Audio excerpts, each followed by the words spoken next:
Sir Chilukuri Balaji దేవాలయ ప్రధాన అర్చకులు రంగరాజన్ గారి మీద దాడి చేసిన నిందితుడు వీర్రాఘవరెడ్డిని పోలీసులు కస్టడీలోకి తీసుకున్నారు సార్. అతను చాలా సంచలనమైన విషయాలు బయటపెట్టాడు అని చెప్తున్నారు. అసలు పోలీసుల కస్టడీలో ఉన్న వీరరాఘవరెడ్డి చెప్పిన సంచలనమైన విషయాలు ఏంటి సార్? వీరరాఘవరెడ్డి, కొవ్వూరి వీరరాఘవరెడ్డి ఆయన పేరు. ఆయన వెస్ట్ గోదావరి జిల్లా అనపర్తి మండలంలో కొప్పవరం గ్రామం. సో అక్కడ ఉండి ఆయన హైదరాబాద్లో ఉంటున్నాడు. సో ఆయన మొన్న రంగరాజన్ చిలకూరి బాలాజీ టెంపుల్ ప్రధాన అర్చకుడు రంగరాజన్ మీద దాడి చేశాడు. తన ఒక 20 మందిని బ్యాచ్ని తీసుకెళ్ళి అది వైరల్ అయింది. లేటుగా ఒక 3 రోజుల తర్వాత దాంతో పోలీసులు రంగంలో దిగారు. ఈవెన్ రేవంత్ రెడ్డి కూడా రంగరాజన్ పలకరించాడు. అట్లాగే పవన్ కళ్యాణ్, మొత్తం కేటీఆర్ ఫస్ట్ స్పందించింది. కేటీఆర్ స్పందించినాక బీజేపీ రంగంలోకి దిగింది. అందరూ కూడా ఆయన్ని సపోర్ట్ చేశారు, ఆయనకి మద్దతుగా నిలబడ్డారు. లేటుగా జగన్ కూడా ఆయనకు ఫోన్ చేశాడు. ఇవన్నీ జరిగాయి. సో ఈ నేపథ్యంలో వీరరాఘవరెడ్డి గురించి సంచలనమైన విషయాలు బయటకు వచ్చాయి. అదేంటంటే అతను కూడా హిందూ మతం కోసం పనిచేస్తున్నాడు. రామరాజ్యం అనే ఒక దాన్ని స్థాపించాడు, సంస్థని. రామరాజ్యం తరపున కొంతమందిని రిక్రూట్ చేసుకొని వాళ్ళ ద్వారా ఆయన ఒక ఆర్గనైజేషన్ లాగా పెట్టి వాళ్ళ ద్వారా కొన్ని మిలిటెంట్గా దాడులు చేయడం, ఇవన్నీ చేయడం అనేది ఆయన ఉద్దేశంగా చెప్తున్నాను. మామూలుగానే హిందూ మత సంస్థల్లో కొన్ని తీవ్రవాద సంస్థలు ఉన్నాయి. అంటే తీవ్రంగా అవి కర్రలు పట్టుకొని ఆర్ఎస్ఎస్ ఏంటంటే వాళ్ళు ఏమీ అక్రమంగా చట్ట వ్యతిరేకంగా దాడులు చేయరు, కానీ వాళ్ళు కూడా మనం దాన్ని ఏమంటారు, సాయుధులుగా ఉండాలి, కర్రలు పట్టుకోవాలి, కర్ర సాము చేయాలి, ఎక్సర్సైజ్ చేయాలి, ఫిజికల్ ఫిట్గా ఉండాలి, ఇవన్నీ ఉన్నాయి. దాని తరఫున ఆర్ఎస్ఎస్ అనేది ప్రధానంగా ఒక మత సిద్ధాంతానికి, హిందూ మతాన్ని కాపాడాలి అన్న సిద్ధాంతం ఉంటుంది. దాని తర్వాత విహెచ్పి, విశ్వ హిందూ పరిషత్తు, బజరంగ దళ్ళు, ఇంకా శ్రీరామ సేన, ఇట్లా ఏవో రకరకాలు ఉన్నాయి. సో ఇవన్నీ కూడా రకరకాల రూపాల్లో తమకు నచ్చిన వాళ్ళ మీద దాడులు చేయడము, గోవును గోవు మాంసం తినే వాళ్ళ మీద దాడులు చేయడము, ఇవన్నీ చూస్తున్నాం. బీజేపీ వచ్చినాక ఇవన్నీ పెరిగాయి. ఓవరాల్గా సమాజంలో కూడా ఎక్కువ మందిలో హిందూ మతం ప్రమాదంలో ఉంది అన్న ఒక అభిప్రాయం అయితే వచ్చింది. ఈ నేపథ్యంలో వీరరాఘవరెడ్డి అనే వ్యక్తి తను కూడా హిందూ మతవాది, హిందూ మతాన్ని కాపాడడానికి కోసం రంగంలో దిగానని ఇంకొక హిందూ, ఆయన కూడా చిలుకూరి బాలాజీ, ఆయన సంవత్సరానికి అప్పట్లోనే 10 లక్షలు ప్యాకేజీ ఉండి అవన్నీ ఉద్యోగాలు వదులుకొని మంచి పొజిషన్ వదులుకొని ఆయన ధర్మకర్త కుటుంబాన్ని వారసుడిగా తను పూజారిగా ఉండాలని అన్ని రకాల వసతులు వదులుకొని ఒక పైసా డబ్బులు తీసుకోకుండా హుండీ కూడా పెట్టకుండా ఆలయాన్ని నడుపుతూ నిబద్ధతతో ఉన్న హిందూ మతానికి సంబంధించిన పూజారి. ఆయన మీద ఇంకొక హిందూ అతను హిందూ మతమే, ఇతను హిందూ మతమే.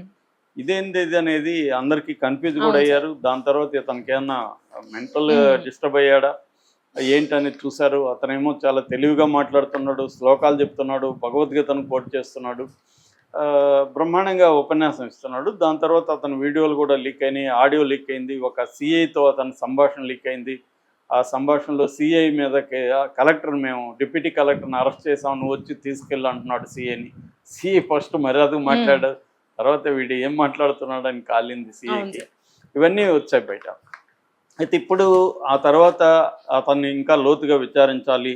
ఎందుకంటే ఇతను వెనక ఏమన్నా ఉందా, హిందూ మతం పేరుతోనే వేరే వాళ్ళు ఎవరన్నా దాడులు చేస్తున్నారా అన్నది లోతుగా విచారించాలి. ఎందుకంటే ఇది ఈ మధ్యకాలంలో ఎవరు ఇలా చేయలేదు అనేది అందరూ కూడా షాక్ అయ్యారు. గవర్నమెంట్ కూడా అలర్ట్ అయింది. తెలంగాణలో ఇలాగా ఎందుకు జరుగుతుంది, ఎవరన్నా ఉన్నారా, పైగా ఇతను తెలంగాణ వ్యక్తి కూడా కాదు, వెస్ట్ గోదావరి, ఇక్కడ ఎందుకు ఇవన్నీ చేస్తున్నారు అన్న యాంగిల్ నుంచి ఆయన్ని విచారించడం కోసం పోలీస్ కస్టడీకి తీసుకున్నారు. నిన్న మొయినాబాద్ పోలీసులు సిఐ పవన్ కుమార్ కొన్ని విషయాలు మీడియాకి చెప్పారు. అందులో ప్రధానంగా ఏంటంటే అసలు ఎందుకు వీరరాఘవరెడ్డి ఇలాగ మారాడు అనేది ఇంపార్టెంట్, అందరికి కూడా వచ్చే డౌట్ అది. సో దాంట్లో వీరరాఘవరెడ్డి ఈ పవన్ కుమార్కి ఏం చెప్పాడంటే, తాను ఫస్ట్ నుంచి ఇలా లేను, నేను నా కొడుకు 2nd క్లాస్లో ఉన్నప్పుడు ఆ అబ్బాయిని స్కూల్లో వాళ్ళు అక్రమంగా డిటైన్ చేశారు, 5th క్లాస్కి పంపించలేదు, ఏదో ఒక డిసిప్లినరీ యాక్షన్ అని చెప్పి దాంతో నేను వెళ్ళి ఆ స్కూల్ వాళ్ళని అడిగాను, నా కొడుకు భవిష్యత్తుని మీరు ఇచ్చేయకండి అని వేడుకున్నాను. వాళ్ళు వినలేదు. అప్పుడు నేను జిల్లా విద్యాధికారుల దృష్టికి తీసుకెళ్ళాను. ఇలా వాళ్ళ స్కూళ్ళల్లో అన్యాయంగా నా కొడుకు 1 ఇయర్ వేస్ట్ చేస్తున్నారు అని మాట్లాడితే వాళ్ళు కూడా పట్టించుకోలేదు. నేను హైకోర్టుకి వెళ్ళాను, హైకోర్టులో న్యాయం జరగలేదు. సుప్రీంకోర్టుకి వెళ్ళాను, సుప్రీంకోర్టులో కూడా న్యాయం జరగలేదు. అప్పుడు నాకు అనిపించింది ఈ వ్యవస్థలు ఏవి కూడా ఒక సామాన్య హిందువుకి న్యాయం చేయవు. కాబట్టి మనమే చట్టాన్ని చేతులకు తీసుకోవాలి, ఈ వ్యవస్థకు బుద్ధి చెప్పాలి అని నేను నిర్ణయించుకున్నాను. అందుకని నేను కోసలేంద్ర ట్రస్ట్ పేరుతో ఒక ట్రస్ట్ పెట్టాను. రామరాజ్యం అని ఒక ఇది పెట్టాను. అట్లాగే యూట్యూబ్లో కూడా పెట్టాను. నా అభిప్రాయం ప్రకారం ఈ దేశంలో హిందువులకి సాధారణ మామూలు అయిన పేద హిందువులకి అన్యాయం జరుగుతుంది.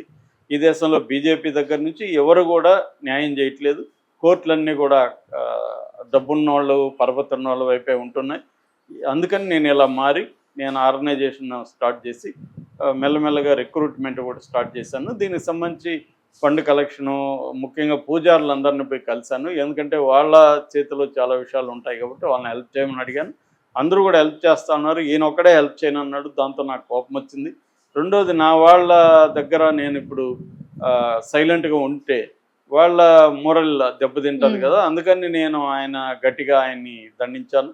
దానివల్ల మా వాళ్ళకి కొంత ఊపు వస్తుంది, ఉత్సాహం వస్తుంది అని చెప్పి చేశాను. ఇక మీదట కూడా నేను రామరాజ్యం కోసమే ట్రై చేస్తాను. కాకపోతే శాంతియుతంగా ఇక మీదట ఎవరు దాడులు చేయి, ఈ కేసు అయిపోయి నేను బయటకు వచ్చినాక ఇది చేస్తానని చెప్తున్నాడు. అయితే ఇప్పుడు ఇది చర్చనీయాంశం. నిజమే కదా, చాలా వ్యవస్థలు ఆయనకి ఇప్పుడు వాళ్ళ కొడుక్కి అలా ఒక అన్యాయం జరిగినప్పుడు కోర్టులు కూడా న్యాయం జరిగిపోతే అలా మారితే తప్పేముంది? ఆయన్ని రంగరాజాన్ని చేయడం తప్పే, కానీ ఆయన మారడంలో తప్పు లేదు కదా అనేది అంటున్నారు. నిజానికి ఈ లాజిక్ అనేది చాలా మందికి వర్తిస్తుంది. ఒకప్పుడు నక్సలైట్ల ఉద్యమం లేదా ప్రజెంట్ మావోయిస్ట్ ఉద్యమం ఒక సిద్ధాంత పునాది మీద ఉన్న ఉద్యమం. అదేంటంటే ఈ వ్యవస్థ, ఇది ఫెడరల్ వ్యవస్థ, అర్ధ ఫెడరల్, అర్ధ భూస్వామి పెట్టుబడిదారు విధానం. అంటే సామ్రాజ్యవాద వ్యతిరేక, భూస్వామి వ్యతిరేక పోరాటాలు నిర్మించాలి. దీన్ని నూతన ప్రజాస్వామిక విప్లవం అంటారు. ముందు గ్రామాలని విముక్తి చేసి తర్వాత పట్టణాలు పట్టుకొని తర్వాత అంతిమంగా రాజ్యగతిగా. ఇది ఇంటే ఇప్పుడు కామెడీగా అనిపిస్తుంది కానీ ఇది సాధ్యమని, అది బేసిక్గా వాళ్ళ ఫిలాసఫీ. సో అంటే ఇది వాళ్ళల్లో చేరే వాళ్ళు చాలామంది వాళ్ళకి పర్సనల్గా జరిగే అన్యాయాలని ఎలా ఎదుర్కోవాలో తెలియక వాళ్ళు నక్సలైట్లో చేరతారు. ఆ వ్యవస్థ మీద ఒక కోపం, కసి, నిస్సహాయత, దాని నుంచి చేరే వాళ్ళు చాలామంది ఉంటారు. మాలాంటి వాళ్ళు పుస్తకాలు చదువుకొని ఎడ్యుకేషన్ నుంచి కొంత ఫ్రస్ట్రేషన్ సమాజంలో, మా పర్సనల్ కాదు, సమాజంలో జరిగేది మేము వెళ్ళాము. దాంట్లో ఒక రొమాంటిక్ అడ్వెంచరిజం కూడా ఉంది. కానీ చాలామంది వచ్చేది తమ పర్సనల్గా జరిగే అన్యాయాల్ని ఎదిరించలేక వ్యవస్థలు ఫెయిల్ అయినప్పుడు వస్తారు. మనకు గాడ్ ఫాదర్లో ఫస్ట్ సీన్ ఒకటి ఉంటుంది అనమాట. అది గాడ్ ఫాదర్ దగ్గరికి ఒక అతను వస్తాడు, ఒక బేకరీ అతను తన కూతురుని రేప్ చేసిన వాళ్ళకి శిక్ష వేయమని వస్తాడు. ఇప్పుడు నువ్వు డైరెక్ట్గా నా దగ్గరికి రాలేదు కదా, నువ్వు కోర్టుకి వెళ్ళావు, పోలీసుల దగ్గరికి వెళ్ళావు, కోర్టుకి వెళ్ళావు అంటాడు. నేను ఈ దేశంలో ఒక పౌరుడిగా నాకు కోర్టుల మీద నమ్మకంతో వెళ్ళాను, కానీ కోర్టు నాకు న్యాయం చేయలేదు, పోలీసులు న్యాయం చేయలేదు, అందుకే ఇప్పుడు నీ దగ్గరికి వచ్చానంటాడు. సరే నేను న్యాయం చేస్తానని ఇతను రేప్ చేసిన వాళ్ళని కొట్టించి సీరియస్గా చంపేమంటాడు. ఇతను చంపడం కరెక్ట్ కాదు, ఎందుకంటే వాళ్ళు రేప్ చేశారు కాబట్టి దానికి తగిన పనిష్మెంట్ ఇస్తానని చెప్పి ఈ గాడ్ ఫాదరు వాళ్ళని కొట్టిస్తాడు. ఇది సీన్. ఇది మన రామగోపాల్ వర్మ గాయంలో యాజ్ ఇట్ ఈజ్ గానే పెట్టాడు. గుమ్మడి వచ్చి అడుగుతాడు, ఇదే సీన్ పెట్టాడు. చాలా మంది వాడుకున్నారు. అంటే ఇక్కడ ఏమి వ్యవస్థలు ఫెయిల్ అయిన చోట, అంటే ప్రజాస్వామిక వ్యవస్థలు ఏవైతే ఉన్నాయో, ప్రజాస్వామిక వ్యవస్థలు, ఈ ప్రజాస్వామ్య ప్రభుత్వం వ్యవస్థలు మనకి వ్యక్తులకి న్యాయం చేయనప్పుడు వ్యక్తులు ఎలా దాంట్లో కొంతమంది ఏమో సరెండర్ అయిపోతారు, మన కర్మ ఇంతే అనుకోవచ్చు, కొంతమంది రెబల్గా మారచ్చు, కొంతమంది ఈ వ్యవస్థని మనం ఢీకొనాలి అనుకోవచ్చు. ఇప్పుడు వీరప్పన్ లాంటి వాళ్ళు అలాగే తనకు జరిగిన ఒక అన్యాయం నుంచి వీరప్పన్ లాంటి వాళ్ళు వ్యవస్థతో ఢీకొనేశారు. ఫారెస్ట్ అధికారులు లంచగొండులు అయిన వాళ్ళు తన లైవ్లీహుడ్ని ఇబ్బంది పెడుతుంటే వీరప్పన్ ఏం చేశాడు, వాళ్ళని చంపడం మొదలుపెట్టేశాడు. అప్పుడు ఎప్పుడైతే వ్యవస్థ మీద తిరుగుబాటు చేశాడో వ్యవస్థ ఇతన్ని వదిలిపెట్టకుండా ఉంది. ఈ క్రమంలో ఇతను మరింత హత్యలు చేశాడు. దాంతో ఫైనల్గా అతన్ని వెంటాడి వేధించి పట్టుకోగలిగారు 30 ఏళ్ల తర్వాత. అలాగా కొంతమంది ఏం చేస్తారు, తమ అన్యాయం జరిగితే తాము కసిగా డబ్బులు సంపాదించి డబ్బులతో వ్యవస్థని కంట్రోల్ చేయడానికి, డబ్బులతో వ్యవస్థను కొనడానికి, దాంట్లో రాజకీయాల్లోకి రావడానికి కొంతమంది ఈ మెథడ్ ఎంచుకుంటారు.